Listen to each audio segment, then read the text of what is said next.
የእናንተ የፊንጢጣ ኪንታሮት ውጫዊ ነው ወይስ ውስጣዊ? እስከ መጨረሻው ተከታተሉ፣ መልስ ታገኛላችሁ። እንግዲህ የፊንጢጣ ኪንታሮት በሁለት ነው የሚከፈለው በዋናነት ውስጣዊ ኪንታሮት እና ውጫዊ ኪንታሮት ተብሎ። ውስጣዊ ኪንታሮት የሚከሰተው በታችኛው ቋተቆስ ወይም ሬክተም አካባቢ እና አነስ ላይ ሲሆን ውጫዊ ኪንታሮት ደግሞ በፊንጢጣ ዙሪያ ነው የሚከሰተው። እንግዲህ ውስጣዊ ኪንታሮት 4 ደረጃዎች አሉት። የመጀመሪያ ደረጃ ወይም ደረጃ እንደምንለው የህመም ምልክቱ ደም መድማት ብቻ ነው፣ ሌላ ህመም የለውም። ደረጃ 2 የምንለው እንግዲህ ኪንታሮት ሰዎች ሽንት ቤት በሚቀመጡ ጊዜ ወደ ውጭ ይወጣል። ሰገራ ሲጨርሰው ሲነሱ በራሱ ተመልሶ ይገባል።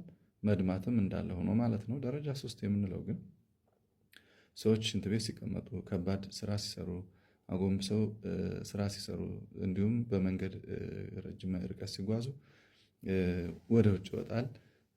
ቁጭ ብለው ታጥበው ገፍተው ነው የሚያስገቡት። ማሳከክ አለው፣ ደም መድማት አለው፣ ምቾት መንሳት አለው ማለት ነው።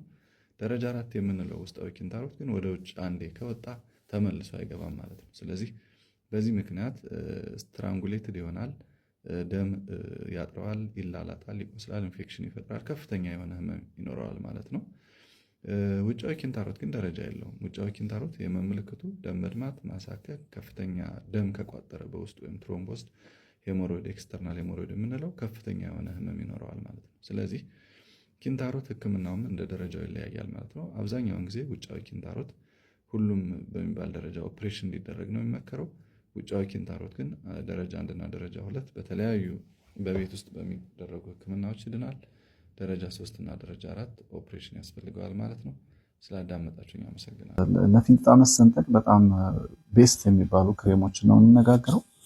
ወደ 5 የሚሆኑ ክሬሞች አሉ። በደንብ ተከታተሉኝ እና እንዲሁም ደግሞ የሚወጋ በመድፍ የሚወጋ መድኃኒት አለ። ስለነሱ እንነጋገራለን ማለት ነው። የመጀመሪያውና ፈረስት በጣም ቆንጆ ተብሎ የሚታወቀው ዴልታዝም ኦይንትመንት ይባላል። ካልሽየም ቻናል ብሎከር ነው።